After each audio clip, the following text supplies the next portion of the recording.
Hello and welcome to the show.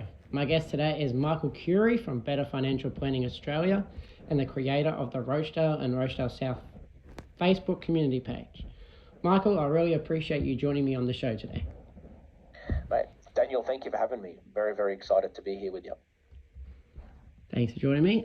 For those that don't know you, tell the listeners a little bit about yourself. So, personally speaking, I've got a family, kids. I currently work as a financial planner. I've got my practice is called Better Financial Planning, and personally speaking, I also love, I do drumming on weekends at weddings and love gardening and anything that keeps me busy. Oh, so you're a part-time musician as a hobby. Yes, definitely. Very interesting. All right. So maybe you could tell us a little bit about what a financial planner does and what does it involve. So there's many different thoughts and perceptions on what a financial planner does. To put it simply, we help people make better financial decisions so that they can focus on the things they love. So that could be around, looking at how someone manages their money and looking at a household's income and expenditure just to make sure that they're making the most of every dollar that comes in. Sometimes it could be looking at someone's superannuation, their investments, to make sure that that's set up appropriately and it's catering towards their retirement and that it's pushing someone, or it's at least heading in the right direction. Or sometimes it could be even, the protection side of things. So looking at life insurance to make sure somebody has a plan B to protect them if they were to be injured or sick, or looking at estate planning, wills, power of attorneys, and working with other professionals like accountants and lawyers and mortgage brokers as well. So really it's anything that's money related. Yeah, but you also work alongside other people if you need to. Definitely. Yeah. What drives you to work in the industry? What drives me? It's, for me, I think growing up, we didn't have everything that we wanted. I learned and I saw that if, we wanted to have something, we had to really, really work for it. When I say we, I mean my brothers, my parents, and it's created this drive inside me to help other people be able to make the right decisions so that they can get what they want out of life. I've always had an obsession with helping people. It's just been my characteristic well before I even became a financial planner. So it's one of those situations where I feel really privileged to be in a scenario when I can sit down with a couple or sit down with a person and look at their situation and help them have clarity on their life and clarity on their finances, and clarity on their goals. And it's just that kick, to be honest with you. I just get so excited about it, and I think it's something that I'll always do, in one capacity or another, because it's just that personal satisfaction that I get out of it. Mm-hmm. That is a great answer. What drives you? How long have you been in the industry for? I've been a financial advisor, I think, for just over 10 years now, and which feels like 30 years, to be honest with you. Mm-hmm. So it's 10 years as a financial advisor, and I've been in financial services before that, doing various small tasks, and it's 10 years, I'd say, which doesn't sound like that much when I say it like that. So is a financial advisor another word for financial planner? Yes. Yeah. How does your industry help the community? In many ways. It's money, as we all know, like money is one of the leading causes for divorce. It's one of the leading causes for mental health. Mental health issues that can pop up in someone's life. Money it's one of those things where, like, I hate money itself. For me, money is not everything. For me, life is a lot more than just money. I see money as a part of our lives that we have to be able to control so that we can focus on everything else, so that we can focus on not having stress, so that we can spend time with our families, focus on money, so we don't, if we can control money, we can do the things that we want to do, the hobbies that we love doing. So as a community, like as financial advisors, when we help people with their issues, and we help people have this clarity, as a community, people are less likely to be on unemployment benefits, for example, if they have the right life insurance, and it's prevented them from being having to rely on the government. If generally people have better mental health, they are able to integrate in the community more and do more things and help other people. And as far as what we do is concerned, even from like an investment point of view, just helping people understand what their super is, what it's doing, why it's there, that all makes a massive difference. Because a lot of us, even me included, a lot of our money habits stem from our parents and what our parents taught us. And if somebody doesn't understand money, or their super, or just money in general, they're not able to teach their kids these particular habits, and then they can't teach their kids, and it just has that flow-on effect. So the more education that's out there, the more we can all educate our family and our friends, so that everybody can make better financial decisions, and again, in turn, end up focusing on the things that they love. Yeah, that makes complete sense.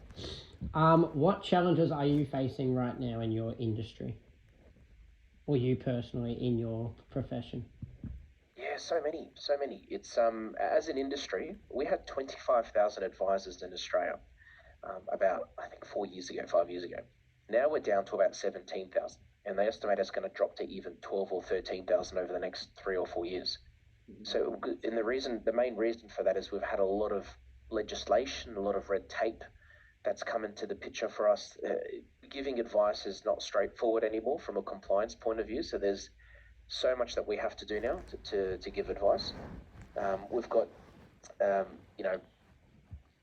several governing bodies. We've got all these different laws that we need to abide by, which sounds great, but the issue is when they conflict with each other and they're not very clear, it just creates that extra stress and anxiety. So a lot of advisors have left the industry because of the complexity. Some have left because of the uncertainty of what's around the corner. And also the education requirement for advisors has gone up. And that's also pushed a lot of advisors out of the industry. It's pushed some people that probably shouldn't be advisors, but it's also pushed a lot of really good advisors out as well. So that's probably that is the biggest challenge at the moment for financial advisors. Yeah, a lot of people probably don't know that, so that's really, really interesting that you stated that. Are you busier in your field at a certain time of the year, and if so, why? Not really. We're always busy. I would say we probably have 1 or 2 quiet periods. One is probably just over Christmas because people are away. Otherwise, it's unlike accountants, where accountants obviously get really busy after tax time, and they're normally pretty busy for about 4 or 5 months after that. For us, it's a whole year thing, because if we have been busier than ever since COVID, for example, because many have realized that they need to start looking at their finances, and they need to start, whether it's, some people have more savings than ever and they want to know what to do with that. Mm-hmm. And for others, they have gone through some really rough periods recently, and that's probably made them more aware of, hey, hold on a sec, maybe we should be talking to someone about this stuff. Yeah, that's going to perfectly link to my next question in a great segue. But just before I ask that question, the next question is, who is your target audience? For me, we can help anyone. We get referrals regularly from people wanting us to help their parents and their kids and their next door neighbors. But the main type of client that I love working with the most is couples. And that sort of ties into the podcast show that I run, that ties into our website, that ties into the content that I deliver online through different websites and different media outlets. But it's essentially couples. And the reason for that is because I have a wife, I have children. I know what it feels like to be as part of a couple. I know what it feels like to have a family. I know what it feels like to have kids. So I understand the struggles that couples and families go through. So, and for me, I feel like I can add the most value in these situations. And secondly, I get the biggest kick out of working with couples, because, again, normally when I hear about an issue or I see a scenario, I've most likely been in it or seen it 100 times before. Yeah, that makes complete sense. Now you're saying that some people have more savings than others, and some people don't have much at all. So this links to this question, which is it harder for young people to manage their money these days with more technology available now? Is it harder for people to manage their money? For young people to manage their You're asking? money. Yeah. Yeah, it's. I'd say it's easier than ever. So with technology, like these days, there's apps that track your spending. A lot of banks, as part of their internet banking, they actually have systems now where you can track your money and where it is and what it's going. There's Google, so you could research information, and there's YouTube. There's so many money podcasts out there, including mine, which I'm not going to be biased, but I like mine a lot. Yeah. But there's so much content out there. But at the same time, it also creates this danger because there are many unlicensed financial advisors which are giving advice online. Right. And we need to be careful of that, because I've seen so many cases where somebody gets advice from an online forum or from Facebook, and they think they're talking to somebody that knows what they're doing, but it turns out they don't really know what they're doing. So it's about knowing what content to follow and what content not to follow. Yeah. I would probably say that's the biggest issue at the moment. And I just relate it to medication. Imagine we all suddenly were diagnosed with, let's say there was something going around, or let's say not something in particular, but let's just say we all stopped seeing doctors and we started Googling medical advice, and some of that advice might be really good, but I'm sure 80% of it would not be appropriate in any way, shape, or form. And the issue with medical advice online and even financial advice is sometimes you don't know if you've stuffed up, until 6 or 12 months later, or sometimes you'll never know if you've taken the wrong medication or if you've made the wrong financial decision. So I would say that's probably one of the biggest dangers, because it's a good thing that we have all this information, but at the same time, it's very dangerous. Yeah. Now the reason I asked why is it harder for young people to manage their money these days with the technology, because so many people just like tap and go these days. So some people probably don't care how much they spend. They just go, oh yeah, I'll just tap it. Like most people probably don't even look at the price when they pay these days. I think that's just my opinion.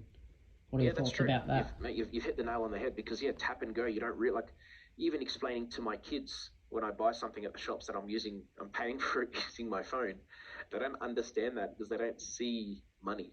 So, and as humans, you're right. It's if we had cash and we literally did all our grocery shopping and we paid for our petrol and we went to the shops and bought clothes and we used actual cash every single time, we would appreciate the dollar a lot more than we would compared to what we do now when we just tap our phone or tap our card everywhere. Because you're seeing this money, like you're paying, you're taking out like $100 note to pay for something, and it's that emotional reminder, it's that emotional trigger that you're actually paying, you're letting something go, is basically. But when you tap something, you don't feel like you're letting something go. There's even afterpay and all these different, ways of buy now, pay later schemes, which to me are really, really dangerous, because you're basically buying something with money that you don't have, and it's a trap that can be very easily fallen into. And and so many people, they struggle. Dan, they look at their finances and they don't understand what's going wrong. Sometimes they know money's coming in and a lot's coming in. They know money's going out, but they just still do not understand why they're not left with much at the end of the fortnight, Yeah. or the end of the month. So it's for that reason. Yeah. So basically, cash is a best way to be a visual learner when you're learning about money, especially with kids. That, or not the best way, it's a way. Another way would be to have a budget. Oh yeah. To have it written down on paper, just to be able to see what's coming in, what's going out, to actually be able to see, okay, to give yourself an amount to live off. When most people think of budgeting, they think of spreadsheets, which are massive, and they think of complicated systems. They think of going to the shop saying, all right, we've got, $84.20 to spend on groceries this week. Can't go over that. That's part of it, but it's more about structure. It's about having a system in place, or structure, or something that can be followed, which will make you more aware if you've gone over your spending. It will make you more aware as to whether you have money left over to spend on other things. So it's just about having a system in place that can be followed, because doing that will make life a lot easier, and it will allow us, by having a structure in place that allows you to take control of your money as well. Yeah. So your top tip from this interview today would be to have a budget. That would be the best way to make a start of how to save money. Yeah. When it comes to money, I would say there's many different ways. It's hard to say that it's the best way, but I would say the number one tip I'd give anyone with money is to have structure with their finances. Yes, so to have something, because budgeting is it forms the foundations of someone's financial success. Like, for example, you could be earning $1 million a year, but if you don't know how to manage your money properly, you're probably just as better off as the person earning $50,000 a year. And so it's how much you earn is a big part of it, but how money's managed and what it's actually doing is what's going to determine someone's financial success, because it means that they can save more, they can invest more, they can make smarter decisions, compared to those that don't do any of that, where they will just probably spend more than they earn, make very non-smart decisions, if that's even a word, non-smart. Yeah. And that person won't feel in control of their finances, even though they're earning truckloads loads of money. I don't know the stats, but so many NBA players, they earn millions of dollars through contracts. But there's actually a documentary, there's something I watched recently that showed that many of them end up going bankrupt after leaving the NBA, because they're just used to earning all this money. They just spend it, and they don't really know how to even manage it. And the second it's not there, they go bankrupt. Wow, I've never heard about that. That's very interesting. But it makes sense, though. Yeah. All right, it's now time for the 3 wishes segment. Michael, if you had 3 wishes right now, what would you wish for?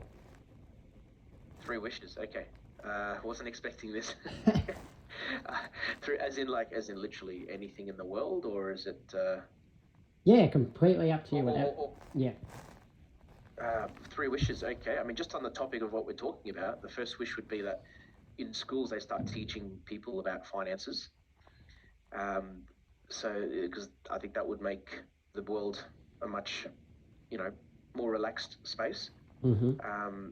Secondly, it would be so that we focus on health more than ever in schools, and mental health and physical health, and not just in schools but workplaces, but actual proper mental and physical health, so that we can all live better lives and feel better and feel healthy. And the third one would be is that if everybody was just honest with each other in the whole world. Imagine we were just honest with each other, and if I didn't like you, I just told you I didn't like you. And if you felt like you didn't like me, you could say that to me. Or if you had an opinion on something, you could just say it. And if the whole world was honest with each other, I think the world would be a better place. Yeah, I definitely agree with that. You know how you mentioned teaching kids money and finances in schools? They do teach a little bit, but they don't teach as much as they probably need to or should. Yeah, correct. But when I worked in schools, I used to teach like money and math lessons like that. But yeah, I know what you mean though.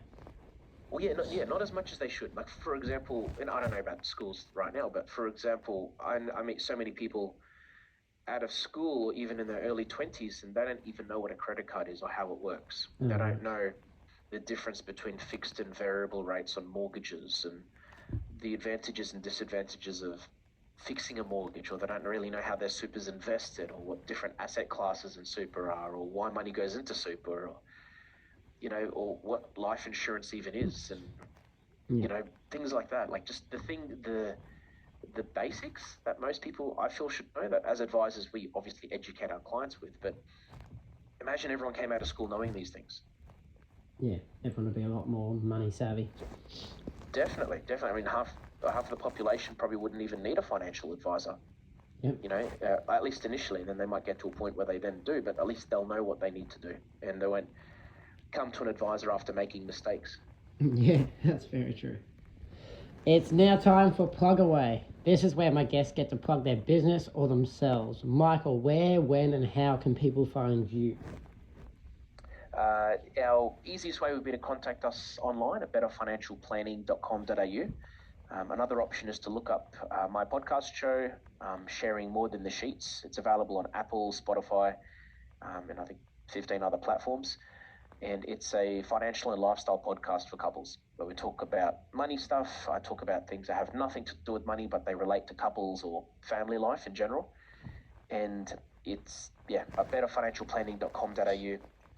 Anyone can schedule a 15-minute chat through the website. There's no cost for that chat, and the whole purpose of it is to have a discussion and work out if we are a right fit, and if I can be of assistance in any way, shape, or form. There you go, people. If you need help with your finances, contact Michael at Better Financial Planning Australia.